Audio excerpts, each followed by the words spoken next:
আসসালামাইকুম বন্ধুরা, আমি আজকে একটা ভিডিওর ভিতরে 3টা রেসিপি দেখাবো। আমার রেসিপিটা যদি ভালো লেগে থাকে প্লিজ আমার চ্যানেলটি সাবস্ক্রাইব করবেন, লাইক দিবেন, বেল আইকন বাটনে ক্লিক করে আমার সাথে থাকবেন।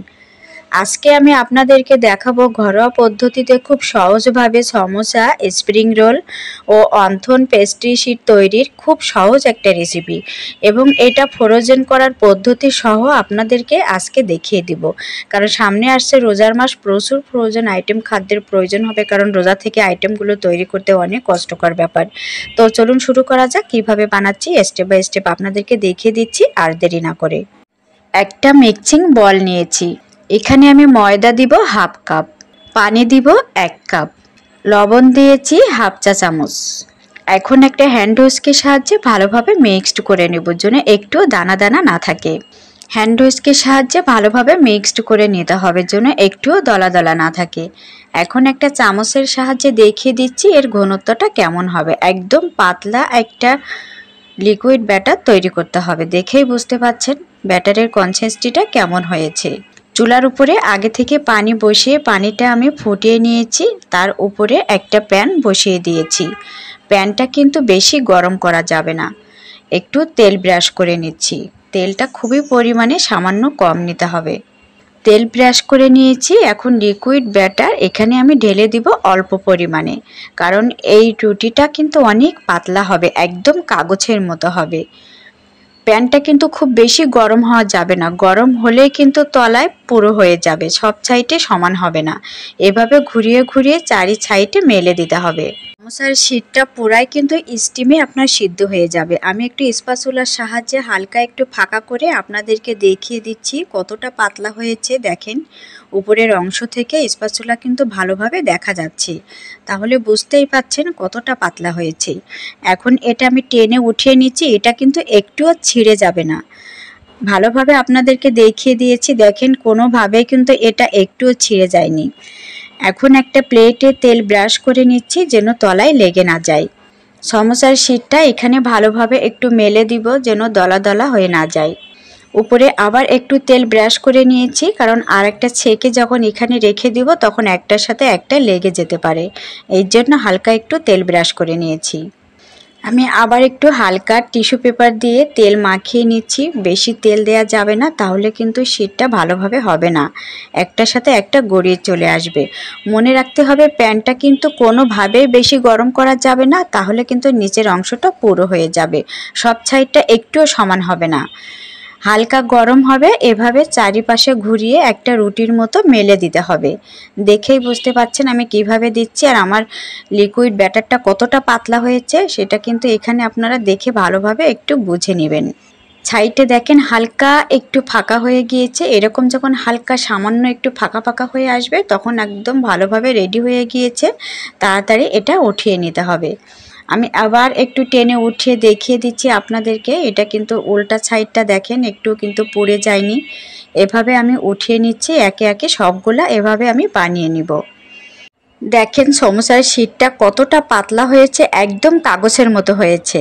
আমি মুঠার ভিতরে নিয়ে দেখেন এভাবে রেখে দিচ্ছি, উল্টে পাল্টে এভাবে চেপে ধরে রেখেছি, রেখে দেখেন আবার মেলে নিচ্ছি, একটুও কিন্তু ছিঁড়ে যায়নি বা ফেটে যায়নি, একদম কিন্তু আগের মতনই রয়ে গেছে। এখন একটা পিৎজা কাটার দিয়ে এগুলো আমি ভালোভাবে কেটে নিব। কাটার অবশিষ্ট অংশ কিন্তু একটু ফেলে দেয়া যাবে না, কারণ সমোসার ভিতরে যে পুরটা থাকে এই পুরে কিন্তু এইটা দেয়া লাগে। একদম রেস্টুরেন্টে কিন্তু এভাবেই করা হয়, সেই রেস্টুরেন্ট স্টাইলে আজকে আপনাদেরকে দেখিয়ে দিচ্ছি। এভাবে আমি চিকন লম্বা করে কেটে নিয়েছি, একটা রুটি আমি অর্ধেক করে নিয়েছি। এভাবে আমি একে একে সবগুলা কেটে নিব। দেখেন আমি আর এক পিস রুটি নিয়েছি, নিয়ে আবার মুঠোর ভিতরে নিয়ে নিয়েছি, চেপে ছেড়ে দিয়েছি। দেখেন একদম আগের অবস্থানে চলে গিয়েছে, একটুও কিন্তু ছিঁড়ে যায়নি, ফেটে যায়নি, কোনো কিছুই হয়নি। তাহলে বুঝতেই পাচ্ছেন রুটিটা কতটা সফট হয়েছে। এখন আমি একটু স্কোয়ার করে কেটে নিব স্প্রিং রোল এবং অন্থন বানানোর জন্য। চুলার উপরে একটা প্যান বসিয়ে আগে থেকে তেল দিয়ে গরম করে নিয়েছি। এখন অবশিষ্ট অংশগুলো একটু লাল লাল করে ভেজে নিব। লাল লাল করে ভাজা হয়ে গিয়েছে, এখন এগুলা আমি উঠিয়ে নিব। এখানে আমি একটা বলে পেঁয়াজ কুচি নিয়েছি, লবণ দিয়েছি স্বাদ অনুযায়ী। এখানে আমি 2টা বড় সাইজের পেঁয়াজ নিয়েছি, কাঁচা মরিচ কুচি কুচি করে কেটে নিয়েছি, ধনিয়া পাতা নিয়েছি, চাট বা চটপটি মশলা নিয়েছি। মশলাটা আমার বাসায় বানানো, লিঙ্কটা দিয়ে দিব এই ভিডিওর লাস্টে, আপনারা পেয়ে যাবেন। এখন ভালোভাবে একটু মিক্সড করে নেব, হাত দিয়ে মিক্সড করে নিলে একদম পারফেক্টলি হয়। আর যে অবশিষ্ট অংশ আমি ভেজে নিয়েছিলাম ওইগুলা এখন হাতের সাহায্যে গুঁড়া করে এখানে দিয়ে দিব। রেস্টুরেন্টে কিন্তু সমোসার ভিতরে এইগুলা দেয়া থাকে, যখন আমরা সমোসা কিনে খাই তখন ভিতরে যে শক্তগুলো পাওয়া যায় সেটা এইগুলা। মিক্সড করা হয়ে গিয়েছে, এক সাইডে রেখে দিয়েছি। এখন আমি সমোসার শেপটা দিয়ে নিব। ভাঁজটা মাস্ট ভালোভাবে ফলো করবেন, এটা কিন্তু খুবই ইজি, একবার না করলে মনে হয় যেন কত কঠিন, কিন্তু এই ভাঁজটা খুবই সহজ। আমি কিন্তু ভিডিওটা স্কিপ না করে না টেনে ভালোভাবে আপনাদেরকে দেখিয়ে দিয়েছি এটা কতটা ইজি। এখন আমি একটু মাঝখানে ফাঁকা করে নিয়েছি, যে পুরটা আমি রেডি করে রেখে দিয়েছিলাম সমোসার জন্য সেই পুরগুলা এখানে আমি অল্প করে দিব। সমোসার ভিতরে পুরটা কিন্তু খুব বেশি হয় না, এটা একটু চ্যাপ্টা টাইপের হয়। সিংড়া যেমন গোল টাইপের হয়, সমোসা কিন্তু একটু চ্যাপ্টা টাইপের হয়। পুরটা ভালোভাবে দিয়ে এভাবে আমি একটু ময়দা দিয়ে দিচ্ছি। ময়দার মিশ্রণটা আমি আগে থেকে গুলিয়ে রেখে দিয়েছিলাম, একটু ঘন করে গুলে নিতে হবে, তাহলে একদম আঠার মতো লেগে যাবে। এখন এভাবে ভাঁজটা নিয়ে আমি মুখটা লাগিয়ে দিচ্ছি। দেখেন একদম কিন্তু 3 কোণা শেপটা হয়ে গিয়েছে, দেখেই বুঝতে পাচ্ছেন একদম দোকানের মতো পারফেক্টলি সমোসা ভাঁজ এবং রেডি শীট সহ আপনাদেরকে দেখিয়ে দিয়েছি। এখন আমি রোল বানিয়ে আপনাদেরকে দেখিয়ে দিব। স্প্রিং রোলটাও যখন বানাবো দেখবেন এই শীটটা কিন্তু একটুও ফেটে যাবে না, একদম কতটা পারফেক্টলি হবে, আর একদম কাগজের মতো পাতলা, বাইরে থেকে মনে হবে সব কিছু দেখা যাচ্ছে। এখানে আমি পুর দিয়ে দিয়েছি, এই পুরটা আমি আগে থেকে রেডি করে রেখে দিয়েছিলাম। এখানে সবজি আছে, মাংসের কুচি আছে, গাজর আছে, পেঁয়াজ পাতা আছে, বাঁধাকপি আছে, বিভিন্ন সবজি দিয়ে আমি পুরোটা রেডি করে রেখে দিয়েছিলাম। এখন আমি রোলের মতো পেঁচিয়ে নিয়ে আসব। এভাবে আমি রোলের মতো পেঁচিয়ে নিয়ে এসেছি এবং অবশিষ্ট অংশে অল্প একটু ময়দার মিশ্রণ দিয়ে দিব, যাতে এটা ভাজার সময় ছাড়িয়ে না আসে। মিশ্রণটা দিয়ে এভাবে ভালোভাবে লাগিয়ে নিয়েছি। দেখেন একটুও কিন্তু ছিঁড়ে যায়নি, ফেটে যায়নি, একদম পারফেক্টলি হয়ে গিয়েছে। এখন আমি অন্থন বানিয়ে আপনাদেরকে দেখিয়ে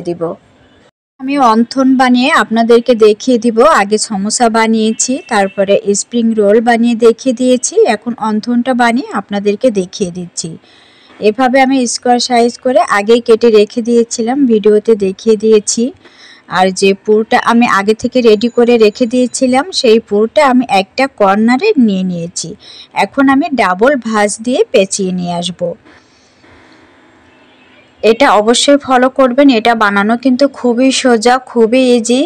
আজকে আমি আপনাদের অনেকগুলা রেসিপি দেখিয়ে দিয়েছি, আশা করি আজকে আমার রেসিপিগুলো আপনাদের অনেক অনেক ভালো লেগেছে।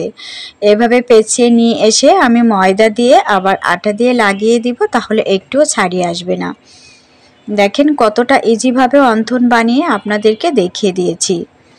এখন আমি আরেকটা ভাজে সমোসা বানিয়ে আপনাদেরকে দেখিয়ে দিব। এটা হলো 3 কোণা শেপ দিয়ে আমি কেটে নিয়েছি। এভাবে আমি একটু ভাঁজ দিয়ে নিচ্ছি। এই ভাঁজটা কিন্তু খুবই সোজা, কঠিন কিছু না, খুবই ইজি। শুধু একটু ভালোভাবে ফলো করবেন, তাহলে খুব ইজিলিভাবে এটা আপনারা বানিয়ে নিতে পারবেন। 3 কোণা শেপগুলো 2 সাইডে এভাবে উঠিয়ে নিতে হবে আর আঠা দিয়ে লাগিয়ে নিতে হবে, যেন কোনোভাবেই ছাড়িয়ে না আসে। আর পুরটা যেভাবে আমি রেডি করেছি, চাইলে এখানে আপনারা মাংসের পুরটাও দিয়ে রেডি করে নিতে পারেন। আমি এখানে সবজি দিয়ে স্প্রিং রোল দিয়েছি, হালকা একটু মাংসের কুচি দিয়েছিলাম। চাইলে আপনারা পুরা মাংস দিয়ে এটা রেডি করে নিতে পারেন। এখন এখানে আমি আগে থেকে যে সমোসার পুরটা রেডি করে দিয়েছিলাম সেই পুরটা এখানে দিয়ে দিচ্ছি। ভালোভাবে দিয়ে আমি এভাবে আবার একটু ময়দার মিশ্রণ দিয়ে দিচ্ছি। ময়দাটা একটু এভাবে ঘনত্ব করে গুলিয়ে নেবেন, তাহলে আর ছাড়িয়ে আসবে না, একদম আঠার মতো লেগে যাবে। দেখেন একদম পারফেক্টলি সমোসা 3 কোনা শেপও রেডি করে নিয়েছি। দুইভাবে বানিয়ে আজকে আমি আপনাদেরকে দেখিয়ে দিয়েছি। আশা করি আমার রেসিপিটা আজকে আপনাদের ভালো লেগেছে। যদি ভালো লেগে থাকে প্লিজ আমার চ্যানেলটি সাবস্ক্রাইব করবেন, লাইক দিবেন, বেল আইকন বাটনে ক্লিক করে আমার সাথে থাকবেন। আর এটা ফ্রিজে কিভাবে সংরক্ষণ করবেন ওটা ফার্স্টে বলে দিয়েছি, ভালোভাবে দেখিয়ে দিয়েছি। এটা এভাবে ফ্রিজে সংরক্ষণ করে আপনারা অনেক দিন রেখে খেতে পারবেন। এটা কিন্তু একটুও নষ্ট হবে না, আর এটা মাস্ট ডিপ ফ্রিজে রেখে দিতে হবে। আমি একে একে সবগুলা এভাবে বানিয়ে নিয়েছি। তো আজ এই পর্যন্ত, ভিডিওটা অনেক বড় হয়ে গিয়েছে। তো সবাই ভালো থাকবেন, আল্লাহ হাফেজ।